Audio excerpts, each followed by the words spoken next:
Smith is with us, and he can only give us a short amount of time.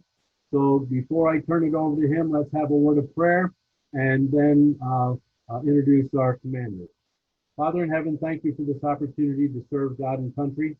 Thank you for the privilege of being able to study and to learn and to be able to uh, hone our skills so we can do a better job of our ministries. I pray you'll bless this time of together, and I pray that you will go before us throughout this month as we go through this National Chaplain Corps Region Staff College. We ask this in your holy name. Amen. It's my privilege to introduce us to our National Commander. He's my boss, and it's a privilege to work with him. And General Smith, God bless, and thank you for coming. The microphone's yours, sir. Well, thanks a lot. I'll tell you, I'm happy to be here as a part of you because I learned something really important already this evening.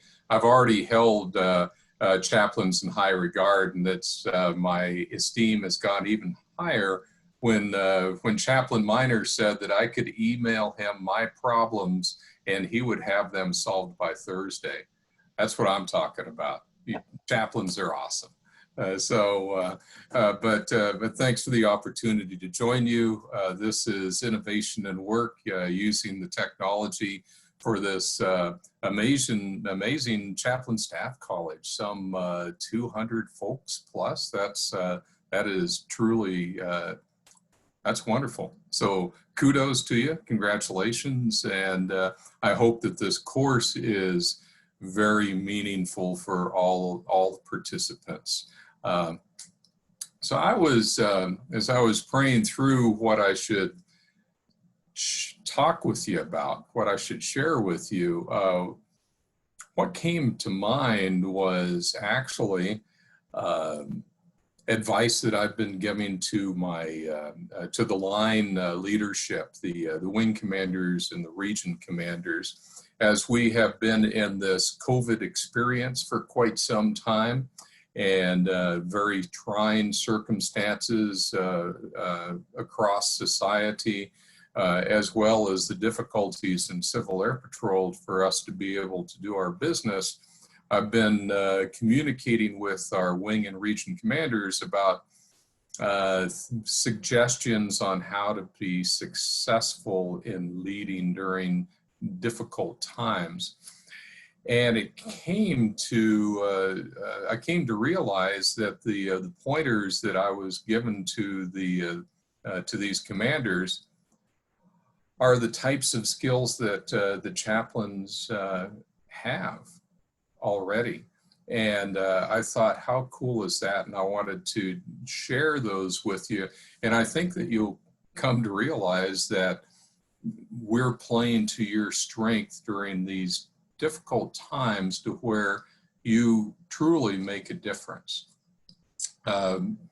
What you are not as a chaplain, you are not someone to be put into a box with a glass door with a sign that says break glass in case of emergency. But what you are truly are influential leaders. And so I'm a leadership junkie. It's my favorite topic of conversation. I love to teach about leadership, but there's contrast that I like to make between positional leadership and influential leadership. Now, positional leadership is somebody like me, who's put into this position. I've got the bling up on my shoulders, and by my position, allegedly, I have some degree of leadership power over the organization. You and I know that that's not a given, that just because a person's in a position doesn't mean that they're going to be effective as a leader. But who is effective as a leader is what I like to refer to as an influential leader. And that type of person is someone who comes up beside someone and helps them to cope, helps them to understand, helps to encourage them, and helps them to be successful in whatever it is that they're trying to get done. I use that terminology a lot for our non-commissioned officers in Civil Air Patrol because they're great mentors. They're great at coming up beside a person and helping them to understand and to be comforted and to be encouraged and to be successful. But it came to me as I was thinking about our time together tonight, this is what you do to a T. And so there was a course that I put together in support of the North Central Region's conference, a leadership learning lab. And it was leading and succeeding during unsettled times. And there were some things that I've been focused with our leaders, like I talked about. And then I tried to think it through a little bit more for this particular course. Let me spend just a couple minutes and hit the high points and foot stomp the importance that you and your colleagues make in Civil Air Patrol. So during unsettled times in an organization, there are certain things that a leader needs to focus on. Number one is leading from a position of compassion. This is not the time for a leader to be a jerk or hard-nosed or get out the hammer. People are already stressed. People need a little bit of understanding, and our leaders need to come from a position of compassion. Well, that's what our chaplains do, just by the nature of your nature and the nature of your position, is you come to your relationships and your interactions from a position of compassion. How valuable is that at any time? All the more valuable during these very challenging times. Number two is we need inspirational leadership. This is not the time for a leader to be, woe is me, we're doomed, don't see any hope. Our leaders need to be inspirational. Well, guess what? Chaplains, by your very nature and by your calling and by what you do, you are inspirational to those that you interact with. You are a beacon of hope. You are a beacon of brightness. You are the means by which to help to inspire and to help and motivate individuals to be able to face and conquer the type of crisis or difficulty that they're in. So you are inspirational. Number three is engagement. My point to our leaders is make sure that everyone in your organization is actually engaged, right down within the level to all the members of the squadron, and make sure that they're okay. The nature of how you do things is one-on-one engagement, and how important that is at any time, all the more so during difficult times like we have been facing in society overall and within Civil Air Patrol as well. Number four is our leaders need to be effective communicators. Well, our chaplains, you are adept at communicating. You're adept at communicating both in a one-on-one and a one-on-many type of situation as well.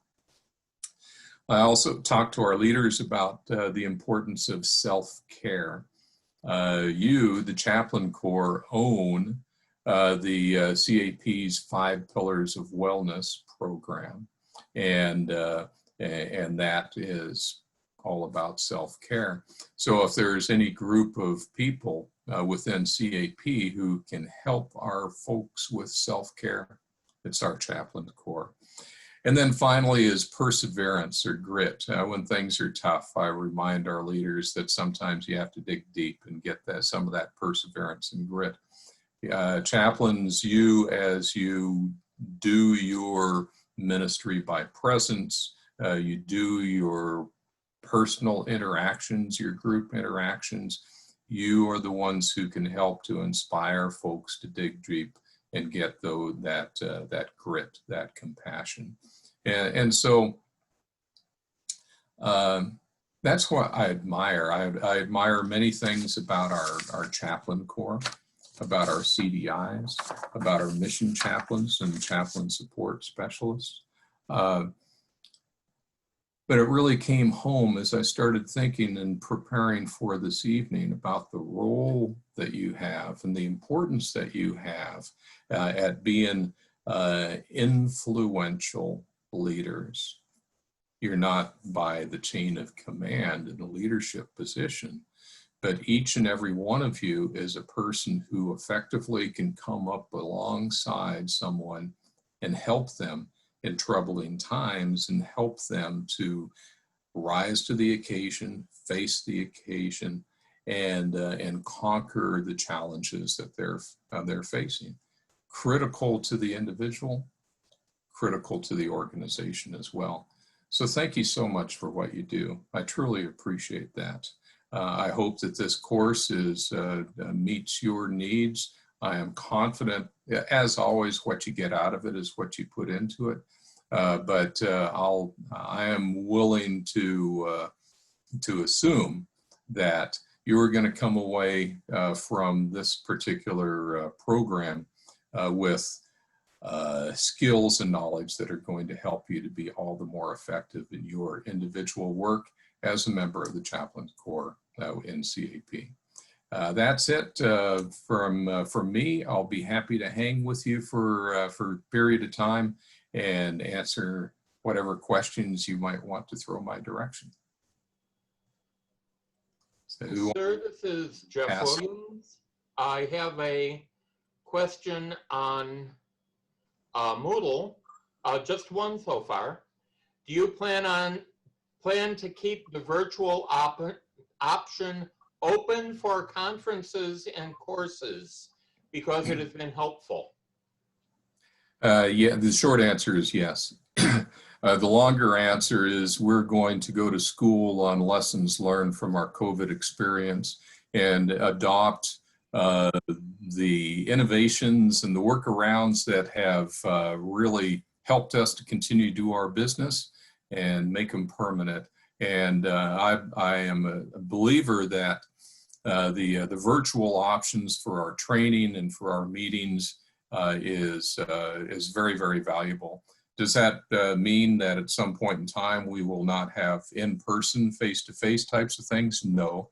But I think that blending a hybrid of in-person as well as virtual will help to be able to, with the reach, for us to be able to get a message out, to get the training out, to get the interaction with a larger group of folks than what you can achieve with just the face-to-face. Thanks for asking. General Smith, Tim Miner here, sir. You have an advanced degree in ethical leadership. Could you help explain to us what you think ethical leadership is and what this degree helps you do? Yeah, how much time do we have here?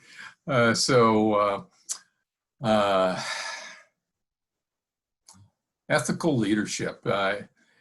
Everyone has a moral compass. The moral compass for some folks spins at a higher rate of speed. It is imperative if one expects to be a successful and effective as a leader, to have a firm ethical foundation. Bill George is the fellow's name. He wrote a book that's entitled Discover Your True North, and he talks about leadership growing from the inside out. You need to develop as an individual that moral, that ethical grounding, those core values first. You need to become comfortable with yourself before you can ever be effective as a leader of other people. And so for me, probably the biggest benefit of our cadet program is instilling that ethical framework with our young people, so that whatever line of work they go into, they are going to be successful because they're ethical leaders. And that is what the nation needs, and it's what we need in Civil Air Patrol. Many of you who have had the misfortune of hearing me talk know that I'm a believer in servant leadership. And believe that it's a great model for the volunteer environment, but it's a great model anywhere. Paid employee, military, or whatever the case may be. Now here's 3 years of doctoral studies boiled down to 3 points. And some of you have heard this already. Number one is a servant leader is a person of great personal integrity. I've had the opportunity with my studies to look at every leadership style out there. There's one and only one that emphasizes ethics, servant leadership. Number two, a servant leader is a steward for their organization. You are all about the success of your particular organization, the brand of it, the essence of it, and the organization and the people in it. The number three, a servant leader personally invests in the people under her or his purview so that they can achieve their full potential. You know, I can't know 66,000 people, but I can know my direct reports and what's their dreams, aspirations, and goals, what are they dealing with in their lives, and help them to be successful, grow, and achieve what it is that they have in mind. So I don't know how well that answers the question. How does it help me in this job? I think that program helped me to have a deeper understanding of leadership as a practitioner. So I do believe that it helped to improve me as a leader. And I'm a believer in lifelong learning and that I learn every day and hopefully continue to grow and improve. Thank you for that question, sir. One more, and that is, as we are wearers of the Air Force uniform as part of the auxiliary, and we have the code, we have the core values, how do we help influence the moral compass of our communities without crossing the line of politics? Yeah, nice little caveat there at the end of that question. I am fervent in my position that we leave politics at the door when it comes to Civil Air Patrol. Yeah, kind of like for those of you on the line like me who have served, whether it's in the Air Force or one of the other branches of the service, we're essentially, we're apolitical in how we do our work. You know, we have our personal views and our personal politics, but it's personal. Yeah, keeping politics out of it is really important. So I believe that the biggest way that we can help to influence, to be a positive influence in our communities is by, you know, actions speak louder than words, right? And so it's living the example, living the core values. We adhere to a higher standard and we live that day in and day out, whether we're wearing the uniform or not, right? It should be. Our core values are not something that you put on with your uniform and you take off when you're finished with your duties for the day or the evening. Core values are a 24/7, 365 thing. So I believe the biggest way that we can influence is through living by demonstrating those high ethical standards, and that people notice that and it makes an impression on that. We cannot help but to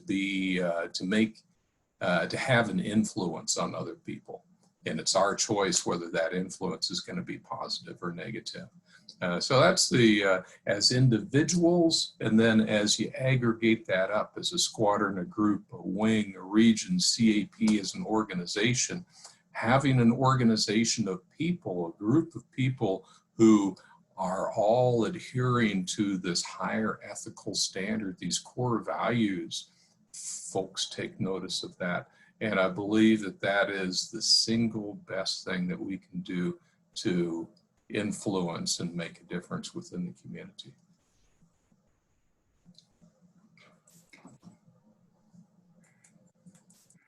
Jeff, are there any other questions in Moodle? looking, sir. All right.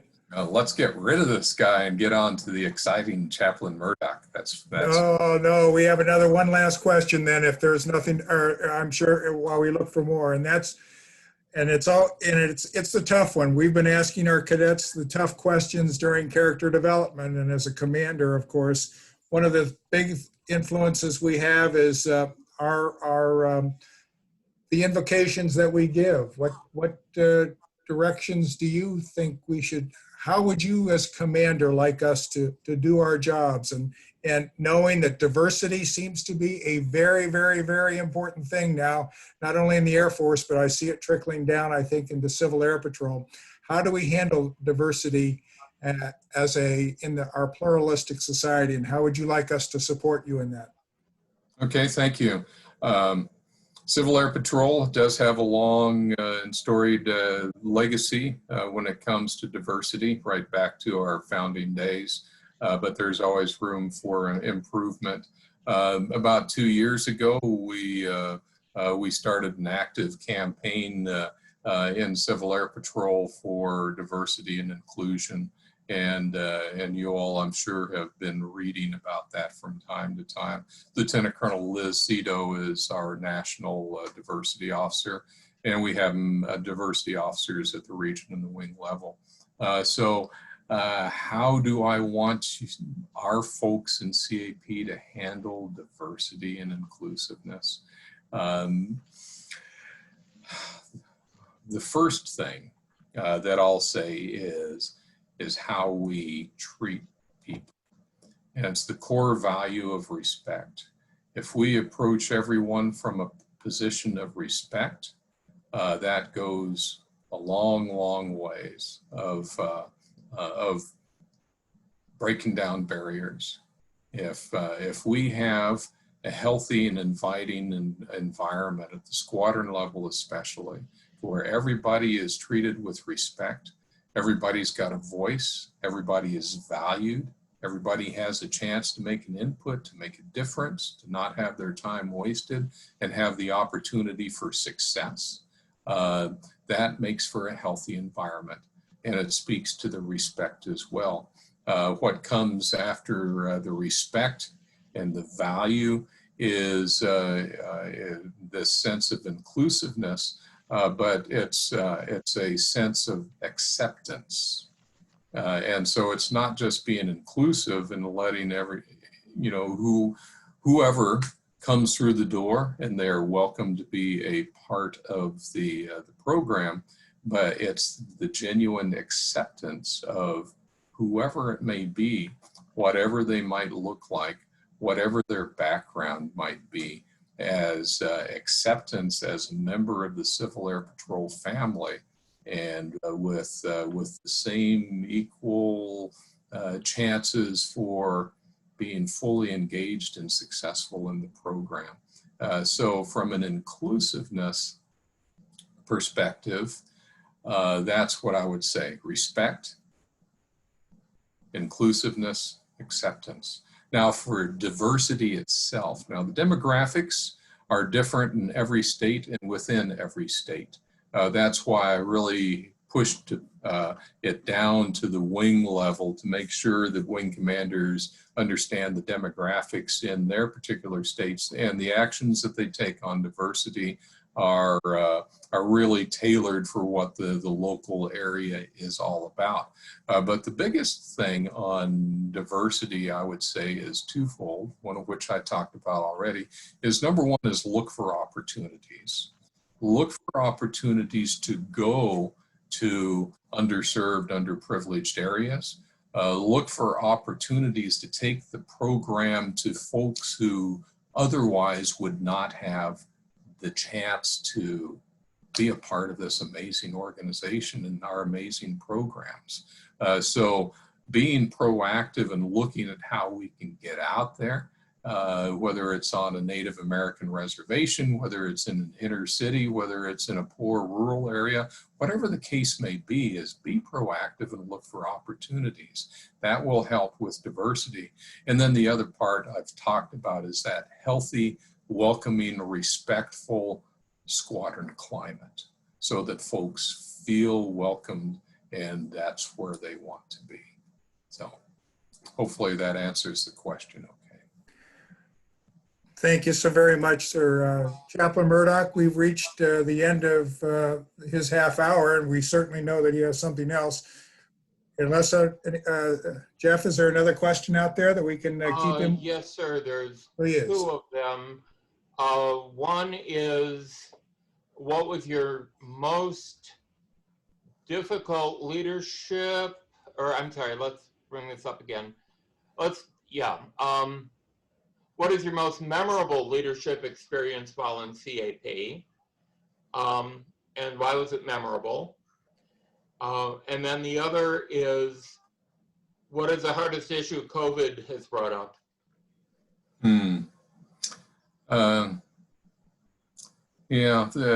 Thank you for asking the questions. The most memorable leadership experience. Gosh, how do I narrow that down? That's a tough one. So I may just pull one out of the bag as kind of a representative sample. Because I've had a really odd CAP career. It's almost exclusively been in leadership roles. So I like to say I don't know how to do anything in CAP because I've just been in the boss roles. But most memorable leadership experience.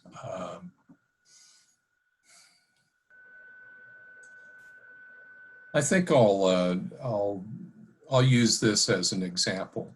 National Cadet Advisory Council. You have CACs at each level, wing, region, national level. And the cool thing in my position is that the NCAC is, they're doing their out briefings to me as the national commander. Remember, I'm the chief executive officer as well. But I've been able to use it as a teachable opportunity to help them to know how to do informational and decision briefings to an executive in a company and develop the types of skills that will help them. And watching the light bulbs come on as these already very highly performing cadets do their things is really, really memorable. That is probably not a wonderful example, but it's one that came to mind. I would say at my stage of the game, as I've got a lot of miles on the odometer, it's an opportunity for me to serve as a mentor and a teacher while I'm in this position.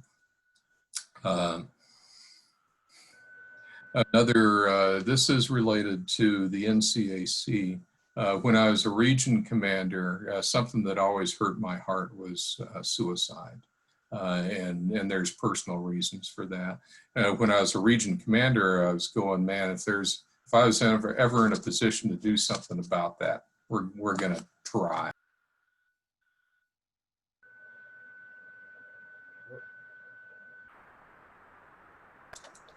I accidentally muted myself. Well, as a region commander, I listened to the NCAC chair brief a proposal on resiliency and suicide awareness for cadets. And I thought, wow, that's good.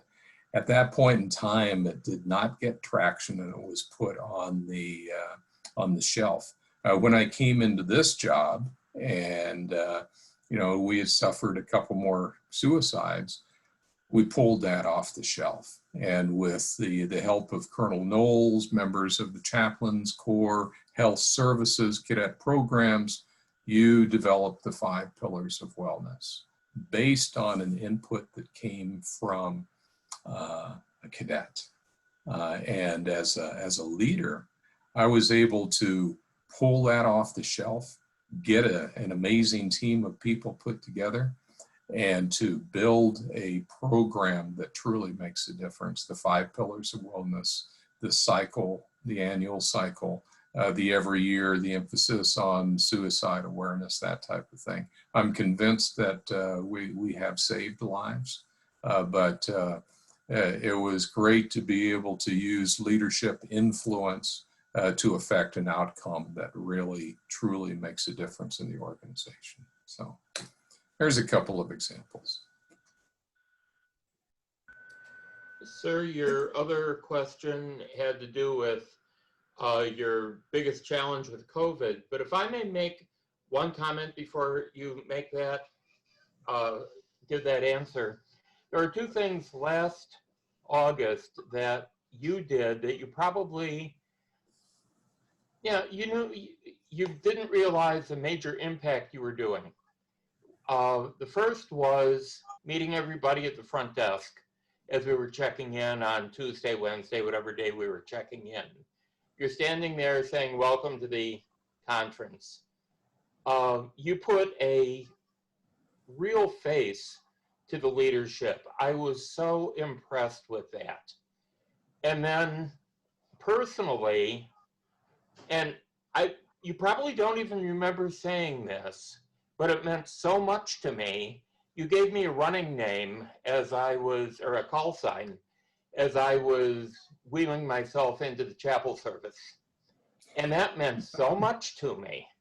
It's those little things that you're not aware that you're doing that really make you an outstanding leader, in my opinion. And now the question about what was your biggest challenge with COVID? And thank you, sir. Well, thanks for that's very gracious, and I appreciate those words. And it's kind of hard to recover from that and answer the question.